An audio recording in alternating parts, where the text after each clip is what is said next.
Dahod collector કચેરી ખાતે district health સોસાયટીની ગવર્નિંગ બોડીની બેઠક યોજાઈ. દાહોદ કલેક્ટર કચેરી સેવા સદન ખાતે કલેક્ટર યોગેશ નિરગુડેના અધ્યક્ષ સ્થાને ડિસ્ટ્રિક્ટ હેલ્થ સોસાયટીની ગવર્નિંગ બોડીની મીટિંગ યોજવામાં આવી હતી. આ બેઠક દરમિયાન આરોગ્યને ધ્યાને રાખી સમાજના વાસ્તવિક ચિત્રને સામે લઈ આરોગ્ય વિભાગ દ્વારા અપાતી આરોગ્યની સુવિધાઓ અંગેની તમામ સંબંધિત વિભાગના અધિકારીઓ દ્વારા સમીક્ષા સહ ચર્ચા કરવામાં આવી હતી.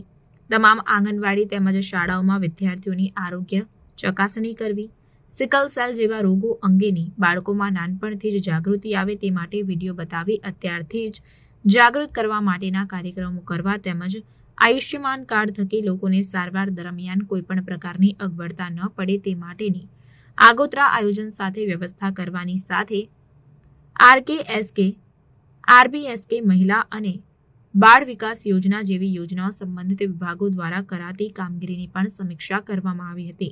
સામૂહિક આરોગ્ય કેન્દ્રો, પ્રાથમિક આરોગ્ય કેન્દ્રો ઉપરાંત આંગણવાડી કેન્દ્રોના બાંધકામ માટેની સંબંધિત વિભાગના અધિકારીઓ દ્વારા વિસ્તારપૂર્વક જાણકારી આપવામાં આવી હતી.